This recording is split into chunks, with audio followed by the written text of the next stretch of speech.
돈이 없을 때 비로소 많은 것을 생각하게 된다. 평소에는 그저 지나쳤던 일들이 그때는 하나하나 크게 느껴진다. 작은 지출 하나에도 손이 멈추고 사소한 선택 하나에도 마음이 흔들린다. 돈이 없다는 것은 단순히 불편한 것이 아니다. 생각을 바꾸고 삶을 돌아보게 만드는 하나의 신호와도 같다. 하지만 많은 사람은 그 신호를 제대로 보지 못한다. 그저 힘들다고 느끼고 억울하다고 느끼고 세상이 불공평하다고 생각한다. 그리고 그 감정 속에서 점점 더 가라앉는다. 정약용은 말한다. 가난은 부끄러운 것이 아니라고. 다만 무엇을 바꿔야 하는지를 알려주는 순간일 뿐이라고. 이 말은 쉽게 들리지만 가볍지 않다. 왜냐하면 사람은 대부분 자신의 문제를 직면하는 것을 피하려 하기 때문이다. 돈이 없는 이유를 외부에서 찾는 것은 쉽다. 하지만 자신 안에서 찾는 것은 어렵다. 그래서 정약용은 먼저 자신을 돌아보라고 했다. 지금의 상황이 어디에서부터 시작되었는지, 어떤 선택들이 지금을 만들었는지 그 흐름을 조용히 살펴보라는 것이다. 이 과정은 불편하다. 하지만 이 과정을 지나지 않으면 아무것도 바뀌지 않는다. 같은 삶은 같은 선택에서 반복되기 때문이다. 그리고 두 번째로 중요한 것은 낭비를 끊는 것이다. 돈이 없을 때 가장 위험한 것은 큰 실패가 아니다. 오히려 작은 습관이다. 아무 생각 없이 쓰는 돈, 별것 아닌 소비, 반복되는 지출, 그 작은 것들이 쌓이고 쌓여 삶을 무겁게 만든다. 사람은 큰 돈에는 신중하면서도 작은 돈에는 쉽게 무너진다. 그래서 더 위험하다. 정약용은 생활을 단순하게 하라고 했다. 복잡한 삶은 지출을 늘리고 불필요한 욕심을 만든다. 단순한 삶은 필요한 것만 남기고 불필요한 것을 덜어낸다. 지금 당장 없어도 되는 것들을 하나씩 내려놓는 것, 그것이 다시 시작하는 방법이다. 세 번째는 시간이다. 돈이 없는 사람에게 남은 가장 큰 자산은 시간이다.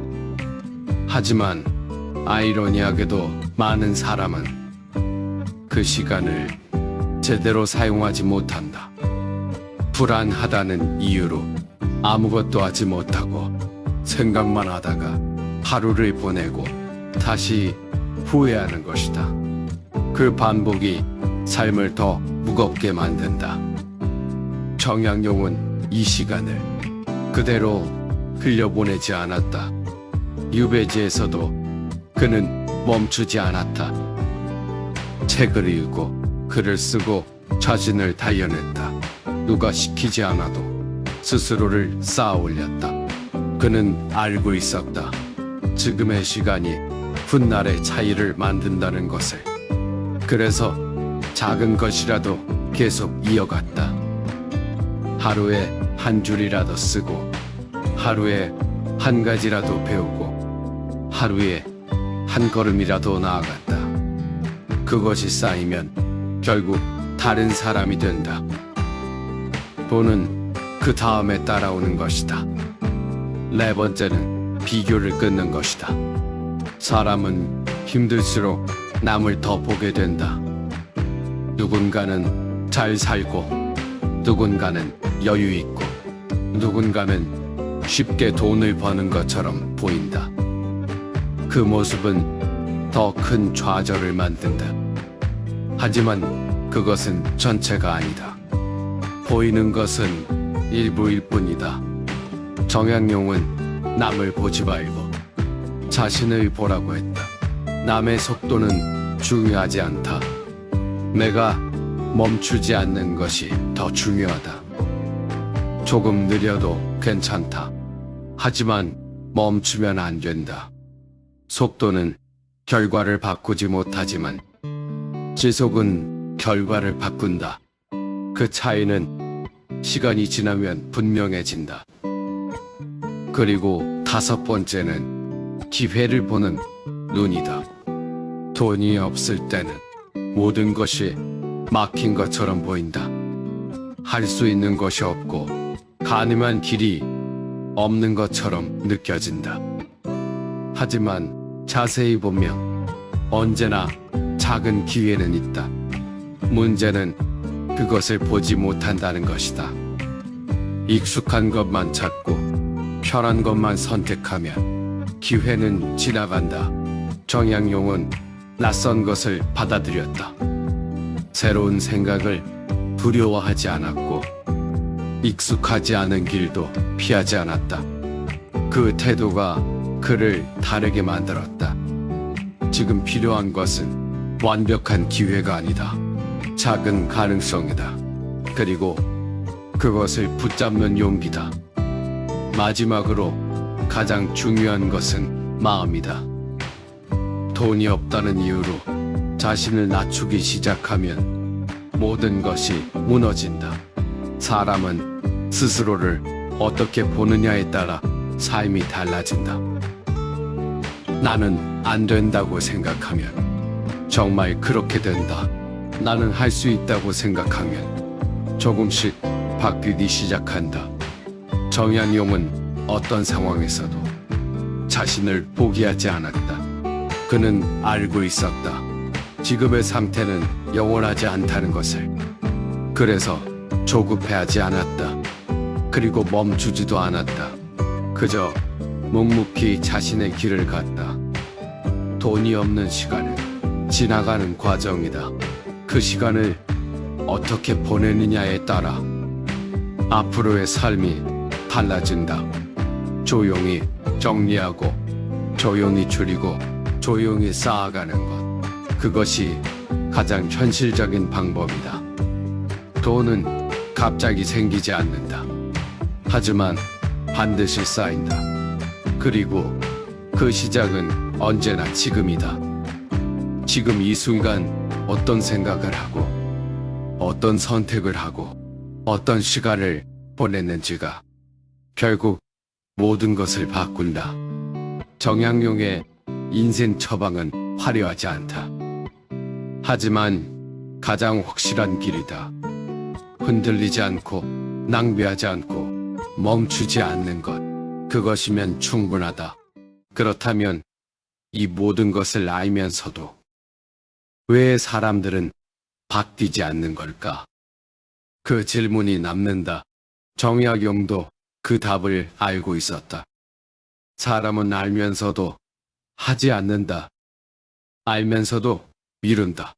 알면서도 다시 같은 자리로 돌아온다.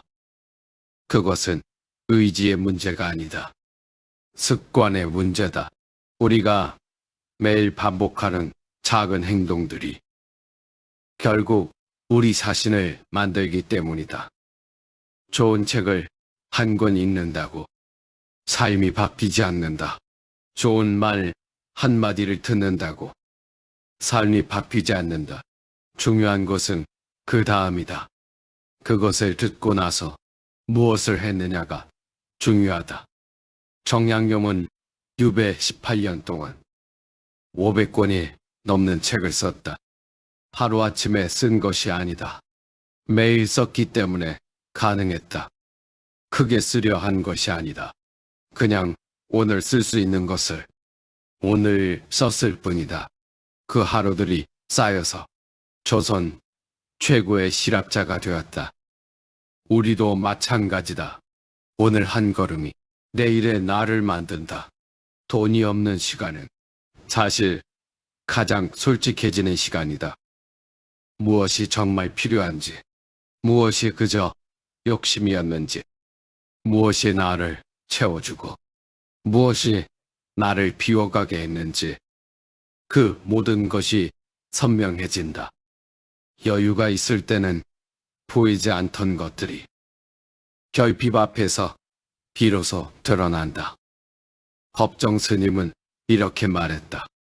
많이 가진 자가 부유한 것이 아니라 적게 필요로 하는 자가 부유하다고.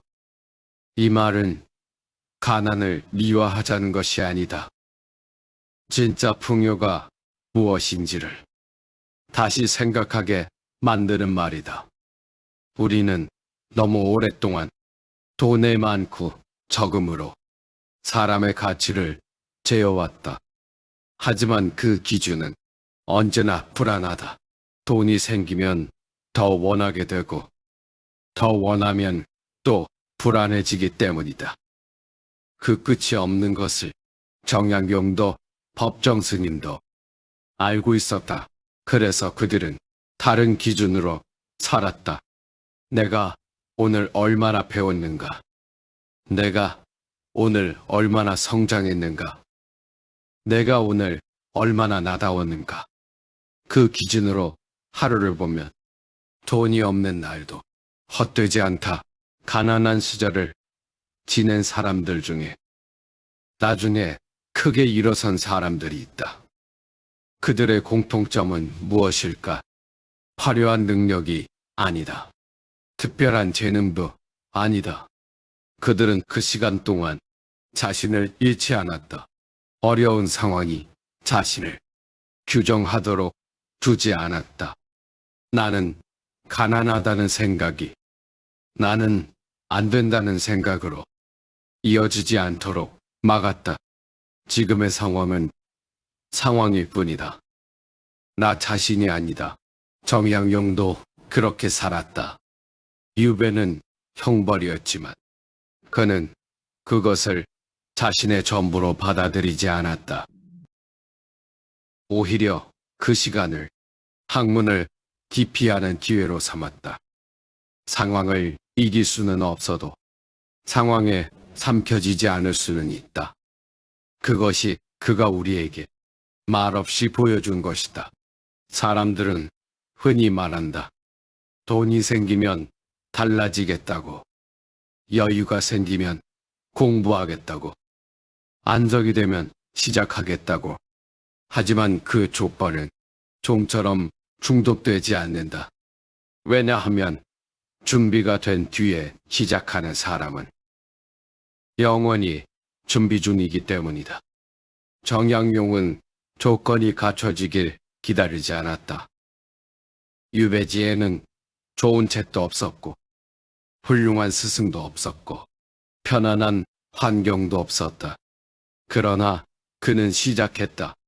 있는 것으로 시작했다. 지금 있는 자리에서 시작했다. 그것이 진짜 시작이다. 완벽한 시작을 기다리는 것은 사실 시작하지 않겠다는 뜻과 같다. 지금 당장 할 수 있는 가장 작은 것, 그것이면 충분하다. 오늘 책 한 페이지를 읽는 것, 오늘 지출을 하나 줄이는 것, 오늘 몸을 한번 움직이는 것, 그 작은 것이 내일의 나를 조금 다르게 만든다. 그리고 여기서 한 가지 더 말하고 싶다.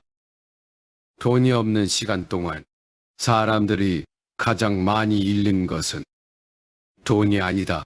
자존감이다. 스스로를 초라하게 느끼고 누군가에게 기대야 할 것 같고 내가 별것 아닌 것처럼 느껴지는 그 감각. 그것이 진짜 위험하다. 왜냐하면 자존감이 무너지면 판단이 흐려지기 때문이다. 급하게 선택하게 되고 잘못된 방향으로 달려가게 되고 더 오랜 시간을 돌아가게 된다. 그래서 돈이 없을수록 자신을 더 단단히 붙잡아야 한다. 나는 지금 어렵지만 형편없는 사람이 아니다. 나는 지금 힘들지만 가치 없는 사람이 아니다. 나는 지금 느리지만 멈춘 사람이 아니다. 이 말을 스스로에게 매일 해줄 수 있어야 한다. 정약용이 유배지에서도 꼿꼿하게 학문을 이어간 것은 그것을 알고 있었기 때문이다. 나는 이 상황보다 크다. 나는 이 시간보다 길다. 그 믿음이 그를 지켜냈다. 한 가지 더, 돈이 없는 시간 동안 가장 조심해야 할 것이 있다. 가까운 사람에게 상처 주는 것이다. 여유가 없으면 말이 거칠어진다. 작은 일에도 날이 서고 감사했던 것들이 당연하게 느껴지고 함께 있는 사람이 불편해진다. 그리고 나중에 후회한다. 정약용은 유배 중에도 자식들에게 편지를 썼다. 불안을 전하지 않았다. 걱정을 나누지 않았다. 대신 배움을 전했다. 삶의 태도를 전했다. 가장 힘든 시간에 가장 단단한 것을 전한 것이다. 우리도 그럴 수 있다. 내가 지금 힘들다고 해서 주변 사람까지 힘들게 하지 않아도 된다. 오히려 이 시간이 관계를 더 깊이 볼 수 있는 기회가 될 수 있다. 곁에 남아있는 사람, 먼저 연락해주는 사람, 아무 말 없이 옆에 있어주는 사람, 그 사람이 진짜 내 곁의 사람이다. 그 소중함을 돈이 없는 시간이 비로소 알게 해준다. 그렇게 시간이 지나면 달라지기 시작한다. 하루에 한 걸음씩 나아간 사람은 어느 순간 뒤를 돌아보게 된다. 그리고 깨닫는다. 걸어온 길이 생각보다 멀다는 것을. 그 길을 걸어오면서 달라진 것은 통장 잔고만이 아니다. 생각이 달라졌고, 선택이 달라졌고, 자신을 보는 눈이 달라졌다. 그것이 진짜 변화다. 돈은 그 변화를 따라온다. 정약용은 유배에서 풀려난 뒤 화려하게 돌아오지 않았다. 그저 묵묵히 남은 삶을 살았다. 하지만 그가 유배 중에 쓴 글들은 수백 년이 지난 지금도 읽힌다. 그가 보낸 그 힘든 시간이 결국 가장 큰 유산이 된 것이다. 우리의 지금 이 시간도 그럴 수 있다. 지금은 아무것도 아닌 것 같아도 이 시간이 훗날 무언가를 만들 수 있다. 그러려면 이 시간을 그냥 흘려보내지 않으면 된다. 마지막으로 이 말을 전하고 싶다. 힘들다고 느끼는 것은 당연하다. 지치는 것도 당연하다. 흔들리는 것도 당연하다. 사람이기 때문이다. 하지만 그 감정 안에서 계속 머물지는 않아도 된다. 잠깐 내려놓고 잠깐 쉬고 다시 일어나면 된다. 정약용이 그랬듯 완벽하게 이겨낼 필요 없다. 그냥 포기하지 않으면 된다.